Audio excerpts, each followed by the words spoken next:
Bonsoir à tous, bienvenue dans votre émission, votre projet pour la Réunion. On va parler de la Réunion et de quelque chose qui sort du sol de la Réunion, c'est les Vacois et la tresse. Bonsoir, Sonia Cazot. Oui. Alors, designer, Oui, vannière, oui. euh, ça veut dire que la vannerie, ça englobe quoi finalement?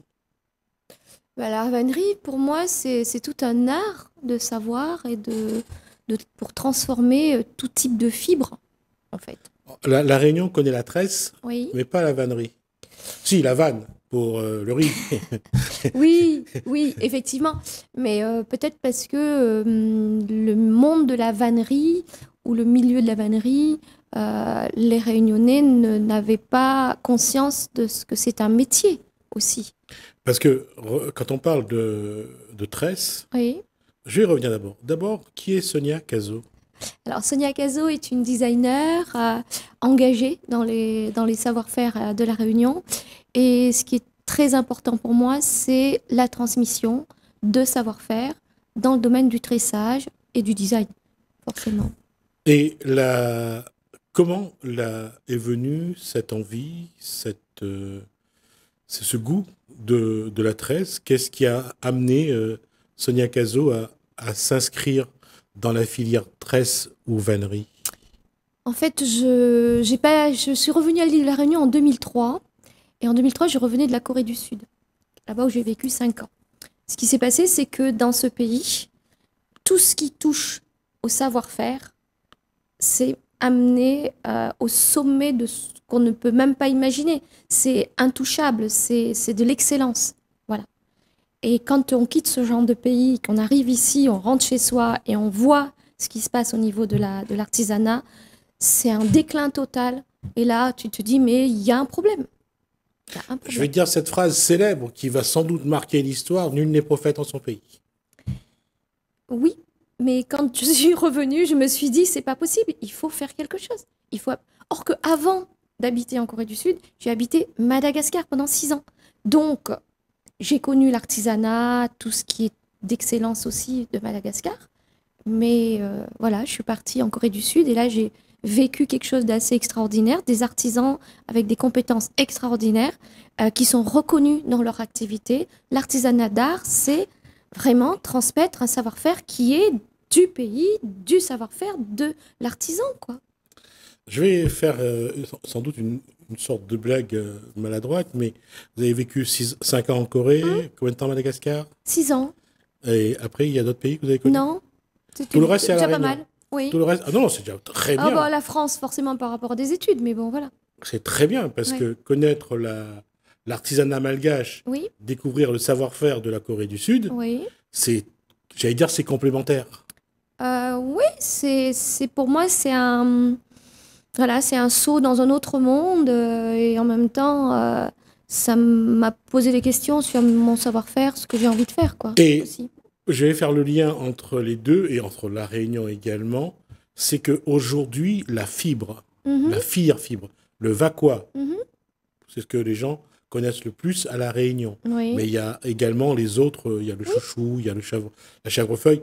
Il y a- Est-ce que la fibre aujourd'hui, c'est vraiment un, un matériau qui a vraiment de l'avenir? Ça fait un moment que ça a de l'avenir, hein, ça c'est clair. Mais aujourd'hui, est-ce que ça a encore d'avenir? Ça, alors, on est dans l'ère du durable, Renouvellement dans durable. tout ce qui est en développement autour de la fibre végétale. Je crois qu'il y a tellement à faire, il y en a énormément à faire.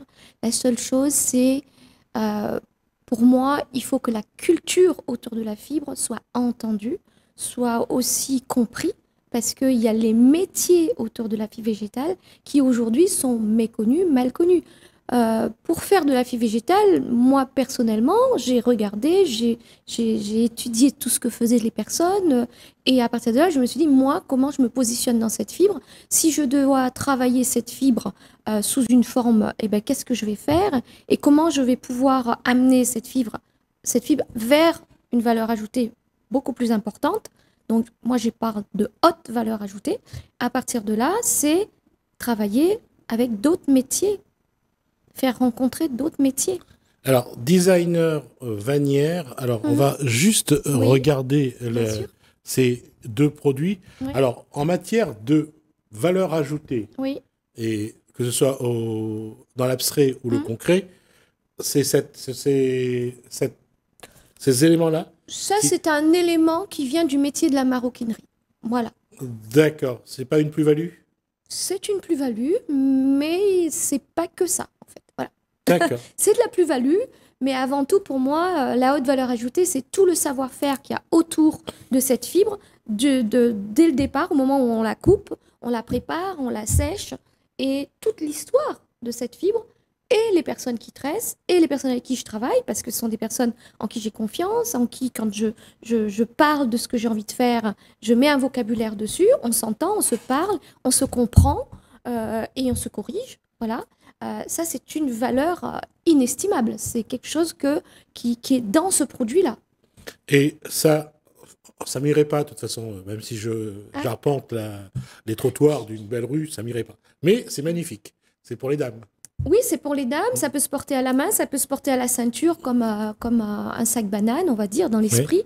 L'idée, c'était d'allier ici un savoir-faire, une technique, des matériaux autres que la fibre végétale, et puis de montrer les qualités qu'on peut avoir d'un produit fini à forte valeur ajoutée. On connaît j'allais dire, le goût des femmes pour ce genre de sac, quand c'est en cuir, quand Mhm. c'est marqué, quand c'est Bien sûr, griffé. bien sûr.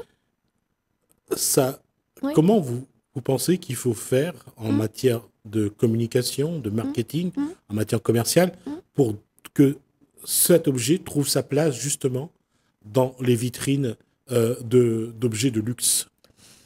Je pense que déjà, toucher la bonne cible, aller vers la bonne cible, Hmm. rencontrer les bonnes personnes, s'intéresser dans le paysage réunionnais, qui sont les personnes qui pourraient être aussi les ambassadeurs déjà, les ambassadeurs de ce produit. Où est-ce que ça pourrait être vu? Dans quel type d'événement? Faire le choix de l'événement qui me conviendrait par rapport à ce que je fais, parce que j'estime que tout ce que je fais, c'est dans le développement durable. C'est là ce que vous voyez, le cuir, ça vient de chez Adapta à Paris, et Adapta me permet d'utiliser des cuirs qui sont de fin de stock, des stocks dormants de la haute couture. Voilà. Donc tout est, on va dire, on peut savoir d'où vient le circuit général de ce que j'utilise, mais en même temps, c'est pour montrer aussi que la Réunion, même si nous sommes très éloignés de la métropole, nous sommes en capacité de faire des produits à forte valeur ajoutée et qualitatifs. Voilà. Alors, justement, quand on fait des produits à forte valeur ajoutée, ça veut dire que le coût, bien Oui, sûr, doit suivre bien sûr. pour le temps, pour le travail, pour le coût du matériau ou des matériaux. Le design, Est-ce que mm, le design, bien la sûr, création, et ça c'est quelque chose à chaque fois quand on ajoute quelque chose, mm, ça donne vraiment une dimension. oui. Est-ce qu'il y a un public à La Réunion où il faut juste compter sur les touristes? Non, pas du tout. Il y a un public réunionnais. Il y a un D'accord. public réunionnais, c'est ce qui, justement, à un moment donné, on se pose des questions quand on fait des objets à forte valeur ajoutée. On se dit, oui, est-ce que ma clientèle, elle est présente, elle est là? Oui, je pense que toutes les personnes on va dire, qui aiment tout ce qui est artistique, tout ce qui est création, parce que ce sont des produits qui, voilà, d'exemplaires? Peut-être que j'en aurai 5, peut-être que j'en aurai 6, mais pas forcément de la même couleur. Vous voyez ce que je veux D'accord. dire? Donc, c'est quasiment des produits uniques. J'allais dire Là, des produits presque personnalisés. totalement. Ouais. Ouais, ça peut être totalement personnalisé. On peut, j'ai des palettes couleurs. À partir de là, on dit bah tiens, je pourrais mettre cette matière-là avec cette matière-là. Est-ce que qui ça intéresse? Comment la personne voudrait le faire? Il n'y a pas de souci. Oui, effectivement, c'est tout à fait faisable. Et dans cette évolution que l'on a aujourd'hui, surtout Hum, depuis le début du Covid, hum, le Réunionnais revient à ses valeurs, revient à ce il a connu hum, il y a des années, le retour à la fibre, le retour à son carry, mhm. le retour à ce qui fait son socle. Oui, bien sûr.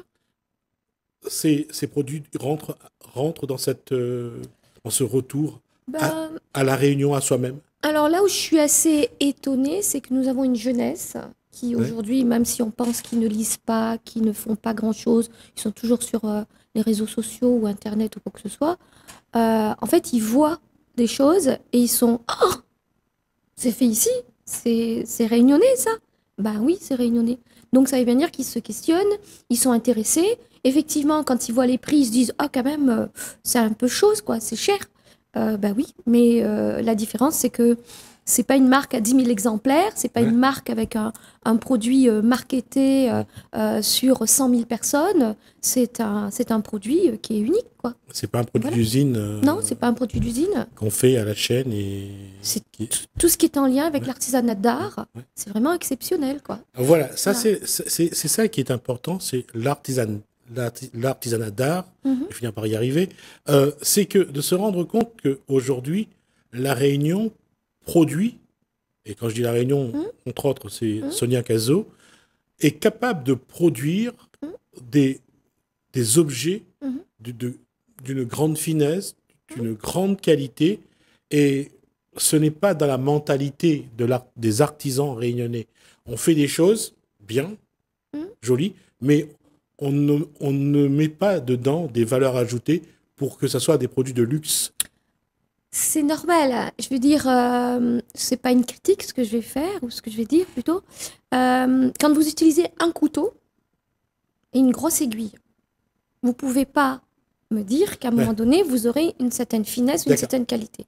Par contre, il y a une qualité qui va en ressortir, qui restera de l'artisanat d'art, d'accord. avec son style, son genre, sa tradition. Mais en même temps, pour que ces personnes puissent avancer, il faut qu'ils voient autre chose. Quand ils voient que je mets du cuir, quand ils voient comment je finis mes produits, quelque part, ils sont intéressés. Ils se disent, mais comment elle fait ça? Qu'est-ce qui se passe? Qu'est-ce qu'elle utilise? Et ainsi de suite. Mais oui, mais moi, j'emprunte des outils du monde de la maroquinerie. Donc, la maroquinerie, il y a tellement d'outils dans la maroquinerie qui sont extraordinaires, et d'une excellente qualité. Et bien, forcément, quand vous enlevez de la pénibilité à quelqu'un, le fait d'utiliser un outil qui, quand elle coupe, c'est parfait. Quand ça fait un trou, c'est parfait. Vous voyez ce que je veux dire? Mais tout ça, c'est des outils. C'est des outils qui sont adaptés à la main. Et je fais avec, je sais pas, 24 outils. Je vais utiliser un ou deux outils pour tel produit et un autre. Voilà. Or que là, on utilise un couteau et une aiguille. Donc, C'est une question de posture, c'est-à-dire qu'il y a une volonté d'aller vers, de travailler de manière professionnelle pour concevoir un produit de qualité, d'une grande dimension. je pense il faut aider, transmettre, aider à porter, enfin, aider les personnes en leur donnant les moyens pour y arriver. Parce que souvent, les personnes sont gênées de dire: «Ah, mais ça, je sais pas faire», ou «Miko n'a pas fait ça, comment il fait ça? Ah, arrête, emmerde-moi avec ça fait comme ça.» Donc, mais en même temps, ça, c'est un petit peu du. Vous Là, voyez, je veux dire que c'est. psychologiquement, Sonia Cazot ne s'est pas mis de limite. Non, Et c'est pas le cas de aucune. tout le monde. Il y a des gens qui se mettent des barrières. Eh bien oui, mais c'est ces verrous-là qu'il faut faire sauter. Ouais. Donc, mais le faire sauter, c'est leur ramener, enfin, leur donner envie de rencontrer des personnes très diverses et variées, qui parlent aussi de leur savoir-faire, de leurs compétences. Ça peut être dans la lunetterie, ça peut être, je sais pas, ça peut être dans le vêtement, ça peut être dans plein de choses, mais qui se rencontrent, qui se parlent, qui regardent. Quand on regarde l'artisanat, je disais tout à l'heure que, et vous parlez d'une grosse aiguille, d'un gros couteau, c'est de sortir de ces schémas. Oui, Et on a l'impression que parfois, les chaînes du passé sont vraiment très lourdes à porter.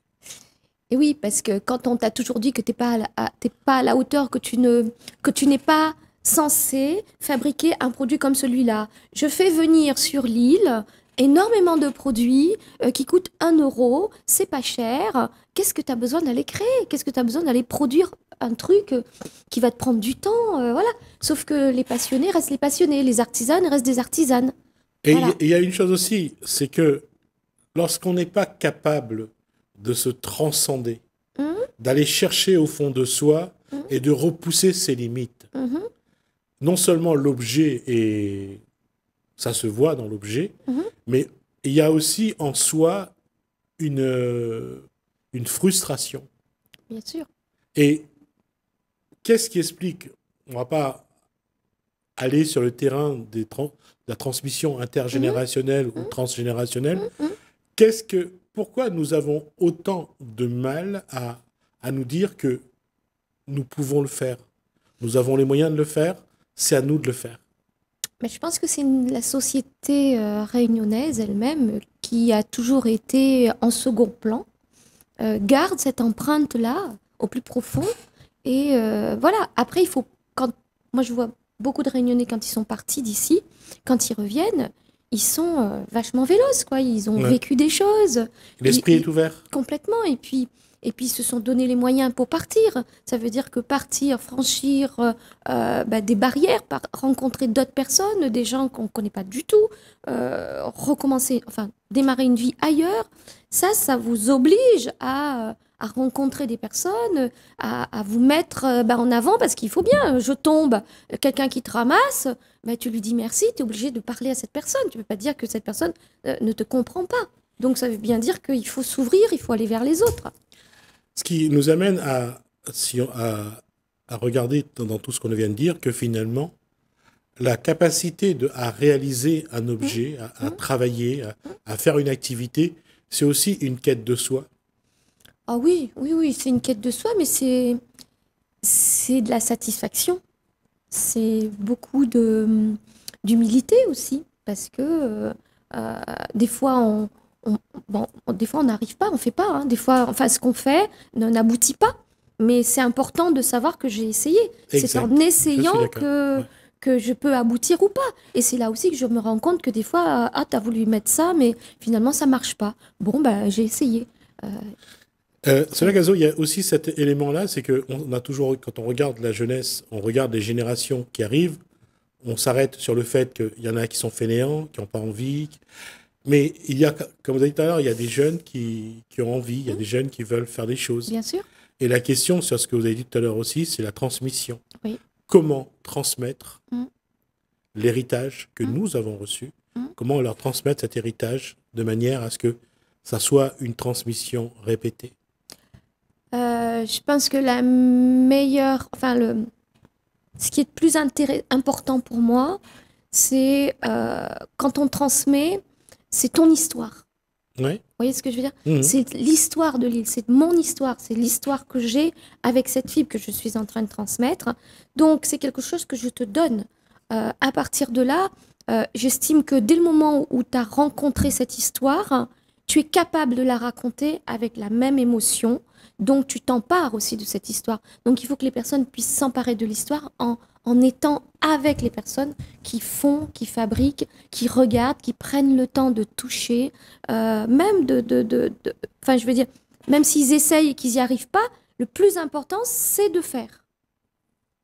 Et c'est cette barrière-là que beaucoup de gens doivent franchir aujourd'hui. C'est d'arrêter de se dire, je vais faire ci, je vais faire ça, mais de passer à l'acte. Parce que les actes manqués, dans la tête de certains, il y en a quand même pas mal. Oui, mais je me dis que il y a des choses qui arrivent, et des fois on ne sait pas les. Enfin, vous rencontrez des gens, vous désirez des choses pour faire, pour fabriquer, mais vous n'y allez pas parce que vous avez une forme de peur aussi, peut-être en vous disant mais c'est pas fait pour moi, c'est un métier qui est pénible, qui est dur. Beaucoup disent c'est pénible, c'est dur, sauf que au moment où ils sont en train de le faire, ils sont heureux. Oui. Et ça, ils ne le transmettent pas, la joie d'aller dans un champ, ramasser une fibre, revenir avec, rentrer chez soi. Oh là, je suis fatiguée, mais quelle belle fatigue. Ouais. Vous voyez ce que je veux dire? Cette joie d'être à l'extérieur, de revenir chez soi. Ah, ça y est, bon, j'ai ma fibre, c'est parti, je la nettoie avec plaisir. Alors, je vais bien la nettoyer. Vous voyez ce que je dis là? Ça veut dire que c'est les gestes que les personnes font. Ce sont des choses qu'elles ne transmettent pas. Elles transmettent pas parce qu'elles estiment que c'est pas utile. Sauf que les plus jeunes, quand ils voient ça, eh ben, ils peuvent répéter la même chose en regardant. Ils vont imiter parce que finalement, c'est en regardant qu'on apprend. Et en même temps, ils sont heureux parce qu'ils se disent « Oh là là, moi quand je travaille, je stresse ou c'est de la méditation. » Mais personne ne le dit parce qu'ils ne s'en rendent pas compte que c'en est de la méditation. Ils ne se rendent même pas compte qu'ils sont en train de respirer, de faire ce qu'ils ont envie. Ils sont totalement focus dessus. Et puis à partir de là, et ben ça leur vient des idées, ils se disent, ah ben tiens, l'autre fois j'ai fait ça comme ça, ben non, finalement je vais pas le faire comme ça, je vais passer plutôt à ça. Vous voyez ce que je veux dire? Tout ça, c'est du bien-être, c'est quelque chose d'extraordinaire que les personnes ne savent pas transmettre, Je ou vous qu'ils ne félicite. trouvent pas utile en tout cas. Je vous félicite parce que je viens de prendre un cours sur la façon de vivre finalement. Je veux dire que lorsqu'on tresse, on médite, Ah c'est... oui, Non, c'est une réalité, je me doute. On est vraiment en connexion complètement. avec ces produits, avec ce qu'on fait. Mais c'est rare que les gens soient capables de voir dans ce qu'ils font ce que vous venez de dire. Oui. Ça, je vous dis, je vous félicite vraiment. C'est... Ils savent pas le transmettre Ouais. parce que c'est comme si que c'était quelque chose qui leur appartenait au moment où ils sont en train de le faire, Mhm. mais ils savent pas mettre des mots dessus. Vous voyez ce que je veux dire? D'accord. Ils sauront pas l'expliquer. Ça veut dire que dans ce que vous faites, est-ce que vous avez des ateliers justement pour apprendre aux personnes qui souhaitent justement dans la transmission? Est-ce que vous avez envie de faire des ateliers pour que les gens... Alors, j'aimerais bien, Mhm. mais là pour le moment, je me concentre sur des choses D'accord. précises parce que bon, pour des raisons de santé, voilà, Ouais. j'ai un peu arrêté plein de choses, Mhm. mais je continue à concevoir et à créer dans mon atelier.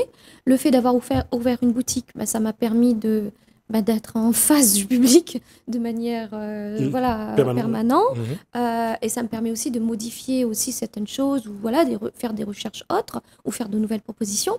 Mais ce qu'il y a, c'est que voilà, allier création, boutique, produire, faire des ateliers, je pense que ça va me prendre aussi, il n'y a pas de raison, parce que j'ai besoin de contact, d'une vie sociale, même si la boutique m'en apporte beaucoup, mais transmettre, c'est tellement important que oui, oui, je le ferai.